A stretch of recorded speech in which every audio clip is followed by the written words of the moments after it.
Chapter 9. The Body as Awareness. Corporal Perception. The first truth of the mastery of awareness, according to Castaneda, is that human beings are part of and suspended within the ego's emanations.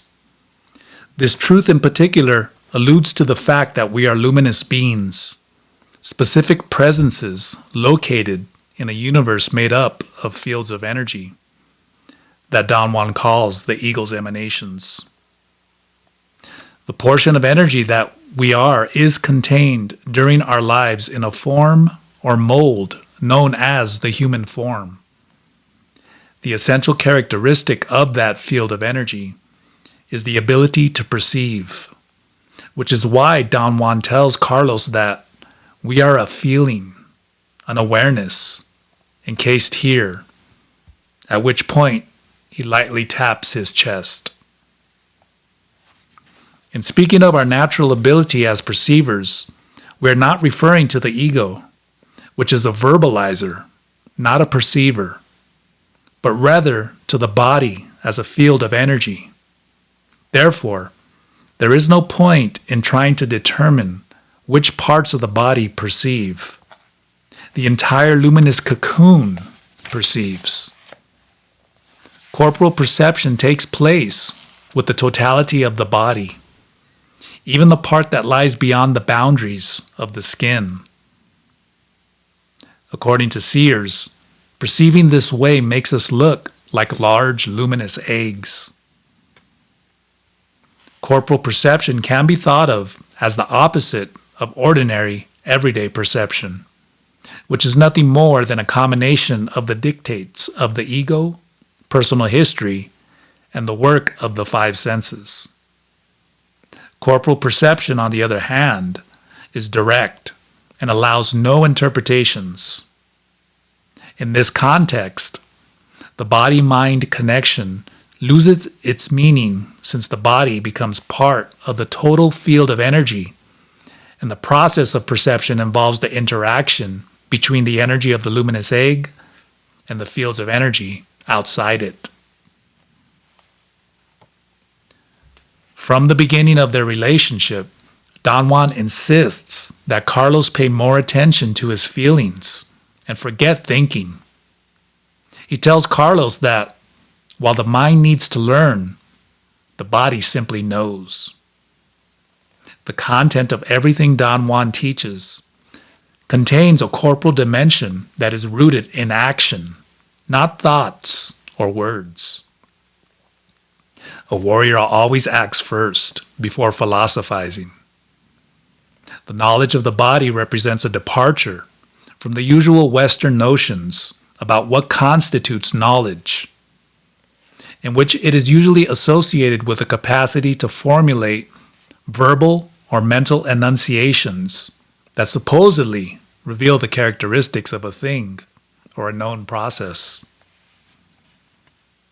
Western notions of what constitutes perception are also limited.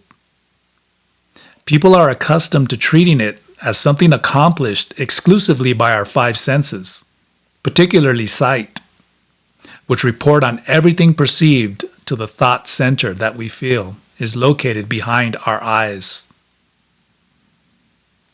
Don Juan proposes that we can use our senses in ways outside the ordinary, that we can comprehend the nature of things without having to think about it, that the body has within itself silent knowledge and its own memory. Corporal perception, as referred to in the works of Don Carlos, is a silent knowledge that has nothing to do with words or thoughts. Rather, it implies a direct interaction between the body and the world. In the various walks of attention, and in many other exercises, there is reference to the need to place our attention on what the body feels. In this way, we move ourselves into the realm of corporal perception. The aforementioned examples of the children who are trained to read without using their eyes or of a body well trained in the gate of power are just some illustrations of the body's capacity to perceive in unusual ways. Techniques. The majority of techniques taught to Carlos by Don Juan imply the use of corporal perception as a necessary element, since there exists no perception other than corporal. Thus, the purpose of the following section is to present some techniques that put an emphasis on the relation between the body and the world, especially the world of nature, where there is no place for rational thinking. 66. The walk of the midpoint. The first thing required is to locate with mathematical precision the exact midpoint of the body. Measure it right to the millimeter to find the exact midpoint in both length and width. Once found, it can be marked with ink or by placing a small pebble on the spot, taping it in place, or using a type of glue that will not damage the skin. Locating this point is useful not only for this technique, but for many others as well, since centering attention on it will permit a more heightened perception in any situation. With the midpoint located and marked, begin the walk. Generally speaking, it consists of the same elements as those indicated for the walk of attention. Only in this case, your attention will be centered on three principal aspects: the midpoint, the breathing, and the surroundings. Breathing plays the role of helping to achieve rhythm and concentration while walking.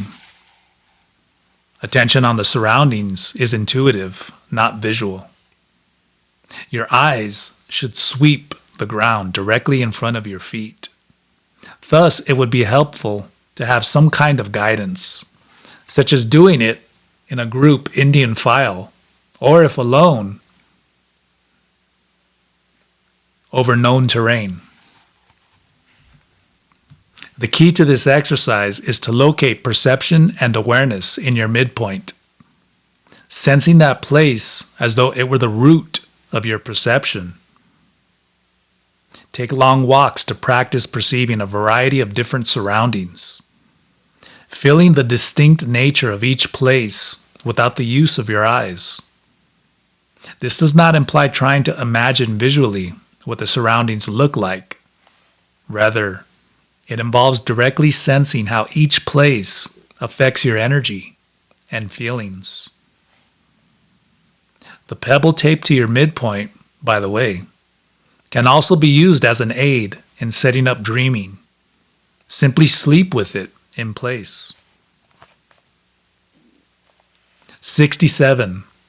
The bed of strings. This exercise could qualify as one of the most pleasant, but not because it yields pleasure similar to what is ordinarily understood as such. The pleasure it gives has to do directly with a profound sense of well-being, which arises from the beneficial effect on the field of energy. It functions as an energy restorer, providing the deep rest needed for recovery after a difficult or especially exhausting experience. We have used it for recovering sobriety and for comfort after cathartic experiences. The technique as presented by Castaneda in Journey to Ixtlan requires two people, one to make the bed and one to use it. The exercise is done on top of a small hill and includes the following steps. 1. Find an appropriate spot to make the bed, using the method of sensing it with the eyes. That can be done either by crossing them or simply by sweeping your gaze over the surroundings. 2. Take some dry leaves found near the site and lay them in a circle large enough for a person to lie down in. 3. Sweep the area within the circle using a branch, but without actually touching the ground.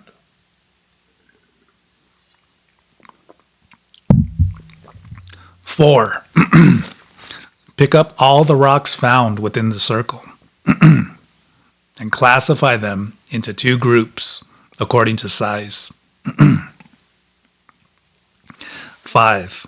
Place the small rocks symmetrically and equidistant in a circle directly on top of the circle of leaves, pressing them down so they are well seated.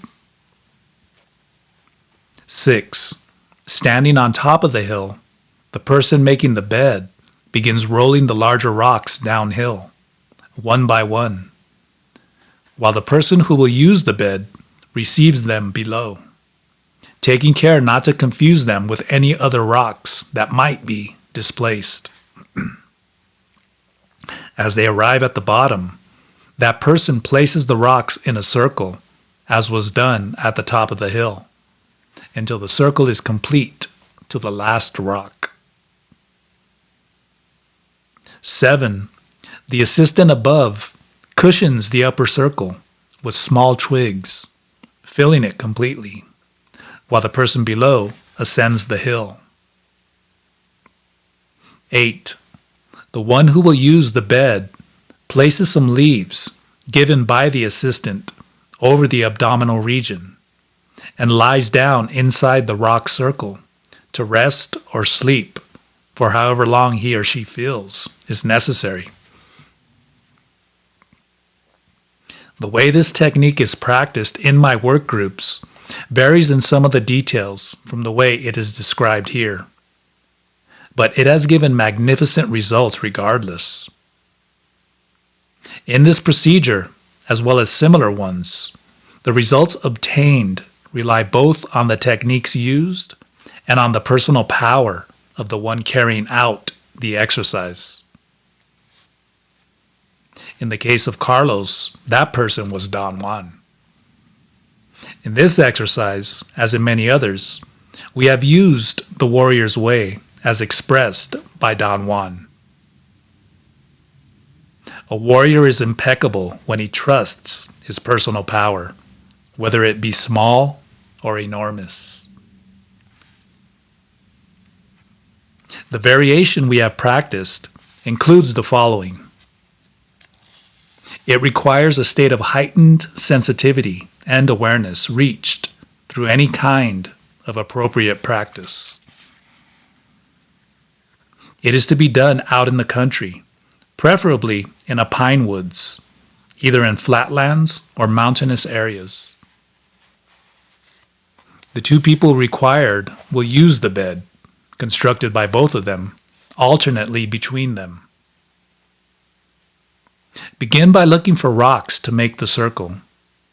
To receive the full benefit of the exercise, it is important that this be carried out with the utmost concentration, in complete silence, and with rocks more or less uniform in size and shape, and as round as possible. The location of the rocks and the individual characteristics of each rock must be observed with great care, since at the end of this exercise, they will have to be returned to their original places. With the rocks, make a circle big enough for one person to lie down with arms extended to the sides and legs slightly open and extended as well. The construction of the circle also must be done in a state of maximum concentration, working for a perfect circle with an exactly equal distance between each rock. Next, gather small branches, leaves, and flowers to cushion the area inside the circle of rocks. It is important not only to concentrate while doing this, but also to remember your relationship with the plants, bushes, and flowers at the moment you pick them. Remember that in the same unexpected and definitive way, your own lives will be cut off to serve as food or assistance to something or someone else. besides asking the pardon of each plant, flower, or bush that is cut. Remember to use no more than those necessary for the purpose, filling out the bed with dry leaves if needed.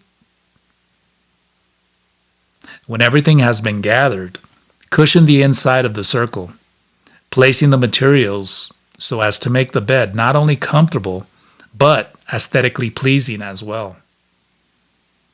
As always, the more care, concentration, and goodwill put into the task, the better will be the result. If the air is somewhat cold, place a few leaves under the clothes, just below the umbilical region of the person using the bed. With all the preparations out of the way, decide who will rest first and who will be the assistant. The assistant removes the other's shoes. Then, with an embrace, lays the other person down inside the circle face up, with arms and legs open and fully extended. If you are resting, close your eyes and, if desired, change position to find the one most comfortable. Remain there as long as necessary, whether it be a few minutes or several hours. Once you are sufficiently rested, change places. The one who rested now becomes the assistant, following the same steps as the other did.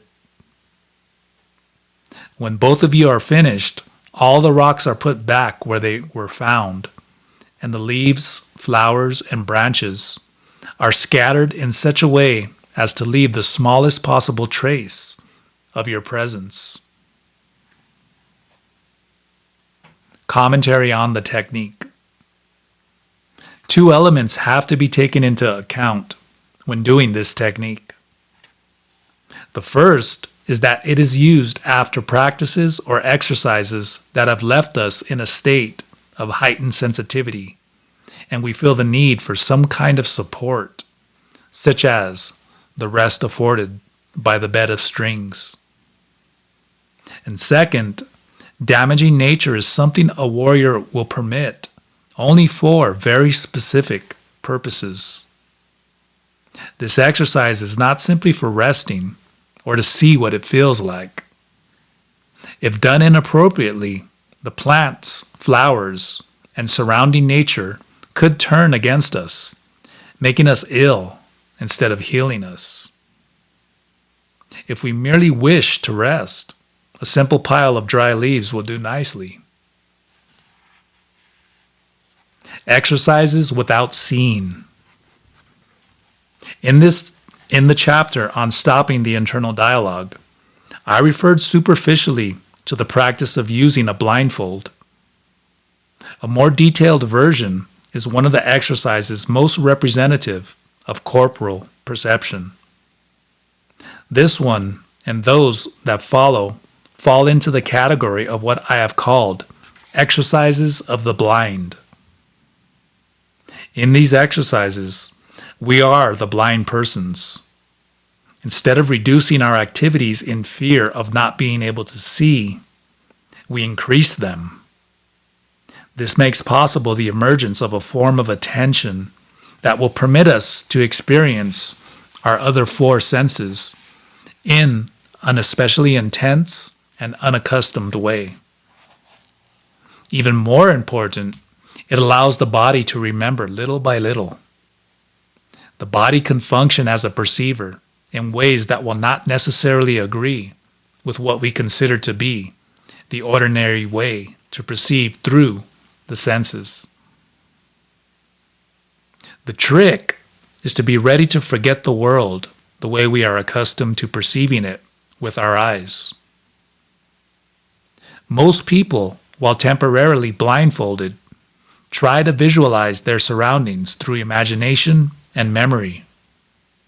Here, it is best to forget our eyes and what they have told us about the world in order to penetrate into a world without light, in which we are transformed into a being of the darkness, where we feel completely natural. In place of being concerned about the absence of light, we learn to know, to act in, and to enjoy the world of darkness. This means discovering that fear and archaic rejection of darkness are but prejudice that we can do away with. As in the natural world of day and night, light and shadow, in our own being we find corresponding ontological variability. Thus, if we accept darkness as a natural condition, we give ourselves the possibility of adjusting to it, of coming into contact with our being of darkness. That has nothing to do with the usual absurd association between darkness and evil. Realize that the objects around us are not going to disappear simply because we can no longer see them. They will be transformed into what these same objects are in darkness. This is a point to consider very seriously. The world is not the same in darkness, nor are we ourselves. The sorcerer knows this, and therefore takes a special interest in this fact. He or she knows that during darkness, the natural transformation of the world and all beings into shadows readily facilitates the penetration into non-ordinary reality, just as our ordinary description of reality and its flow of habitual perceptions weakens it. 68. Exercise of the blind. The exercise begins with the very simple act of covering your eyes with a bandana or some type of cloth to prevent all light from entering your eyes. It may be necessary to use several layers of tissue paper over each eye underneath the blindfold to assure complete darkness. Now that you are blind, you must remain active, trying to accustom yourself to the new situation. In many cases, the presence of someone to assist can be very useful and even indispensable.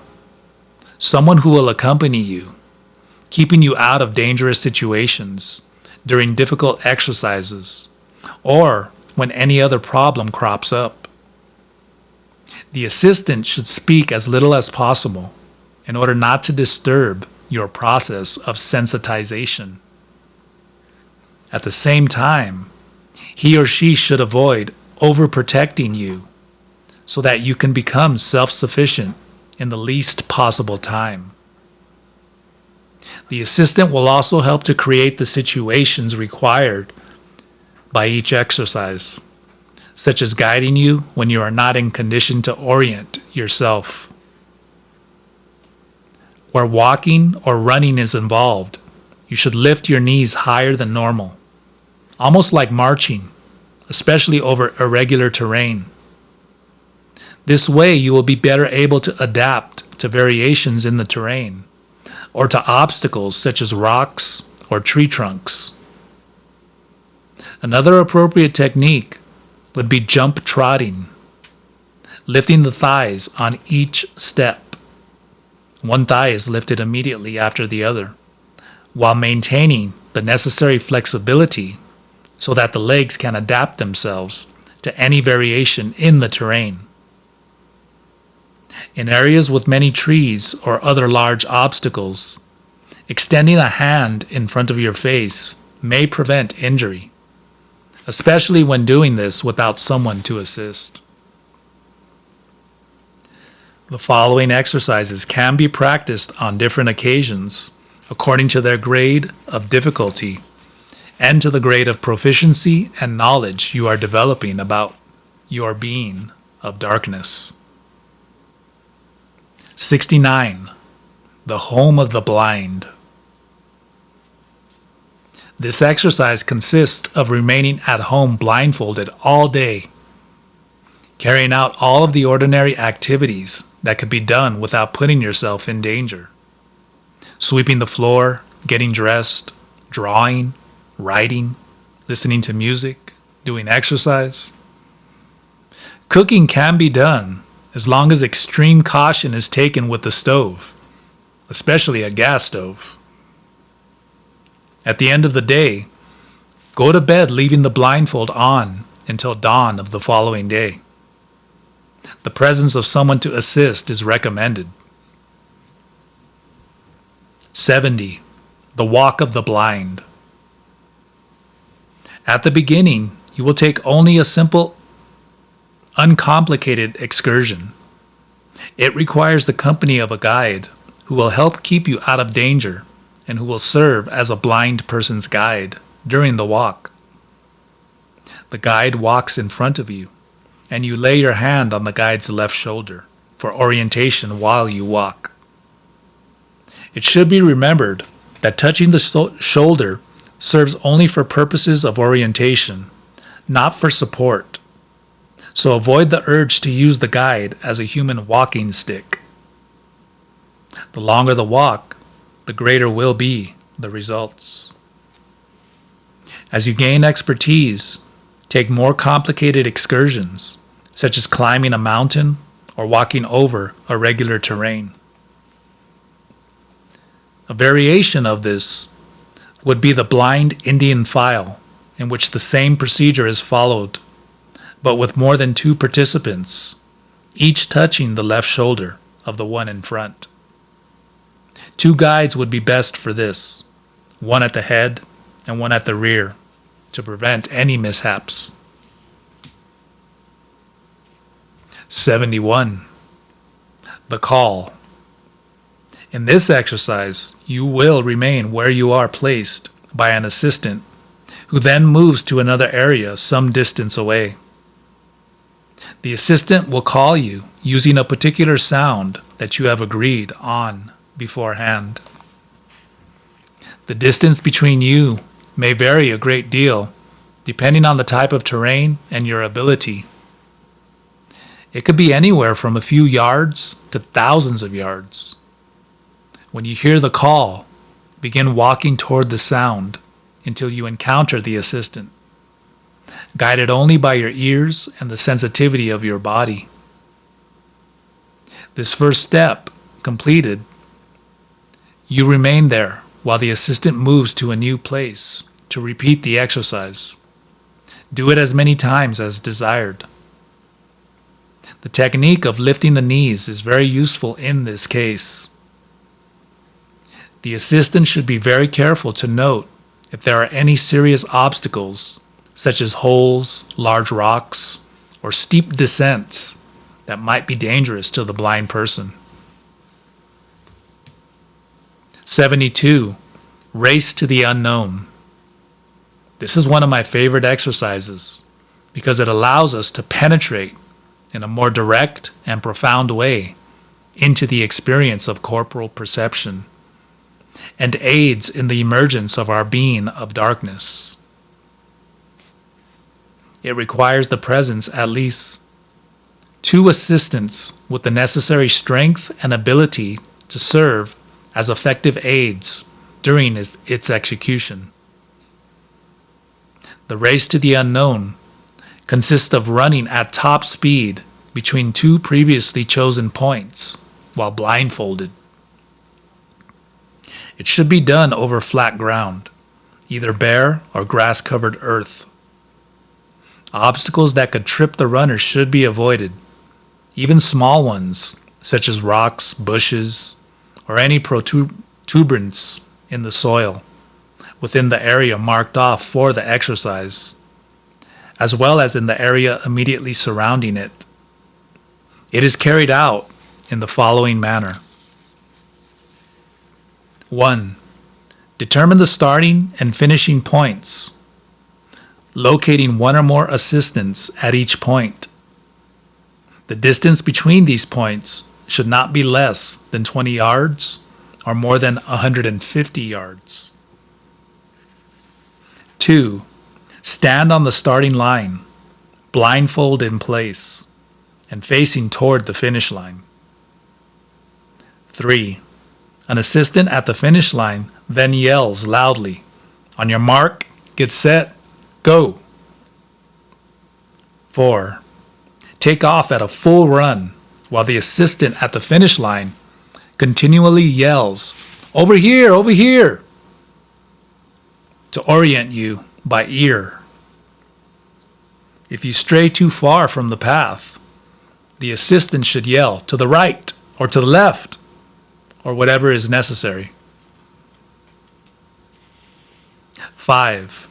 When you arrive at the finish line, the assistant yells, "Stop!" And with any other assistance physically stops your forward progress, taking care to avoid injury to themselves or to you. The correct way to do this is to take you by the thorax and abdomen with one arm bent as in an embrace, and then to move with you a little way so as to cushion the impact. In most cases, you will have stopped your forward motion, thus making this process much easier than it would seem. 6. Repeat the exercise as many times as desired until you loosen up completely, allowing yourself to run at top speed. 7. Vary this exercise with the race between two runners, which will require the presence of more assistants, including some placed along the route to prevent collisions between the participants. Each runner will have different assistants who will call out by his or her name to avoid confusion. The arrival points should be separated by at least 12 feet. No more than 2 people should run at any one time. Commentary on the technique. This information applies to those coordinating the exercise. The success of these exercises depends on creating conditions that instill confidence for their physical safety in those participating. Initially, the exercise by itself tends to provoke fear and insecurity, and participants will tend to run cautiously. But if those participating have sufficient confidence in those who are coordinating the exercise, trusting that all details have been taken care of and that there is no real danger, they are much more likely to let go, knowing the only obstacle is their own internal fear. Making sure the runner is well taken care of in the first attempts will inspire his or her confidence. For example, if at the moment of hearing "stop," the runner is handled with firmness and security, but without roughness, he or she will know there is nothing to fear, and the next time can run to the maximum. Also, it is important to yell loudly and clearly so that the runner does not feel lost at any moment. As a participant, you should lift your knees higher than normal. In the unlikely event that you should trip and fall, simply keep your hands at your sides and roll on the ground while avoiding tension, fright, or abandon. The principal recommendation is to keep moving ahead. This exercise is a true race toward the unknown, like life in general. It is best to keep going ahead rather than to reverse. Although the initial tendency will be to run with the head and shoulders back, you must learn to run with the body forward, seeking the darkness and penetrating it, not fearing it. Think beforehand that there is no danger, that this exercise deals with accepting the experience of penetrating the unknown as a question of enjoyment and marvel rather than fear or force. In practice, when you can let your body run in darkness, the velocity reached can be greater than if you were not blindfolded. One thing that can help here is, again, to give up clinging to mental visualization. It will not help to run while trying to imagine visually the surroundings. Rather, it is better to accept the darkness. A frequent comment about this exercise is that it can produce what has been called the tunnel effect. This refers to the effect produced when you have conquered all fear and have fully accepted the darkness. In that moment, the sensation of darkness is experienced like a black tunnel through which you pass with dizzying speed, as though it were riding a toboggan. The body feels pulled onward with a feeling of enjoyment, euphoria, and intensity that brings you into a state of being and awareness that could very well be called the other self.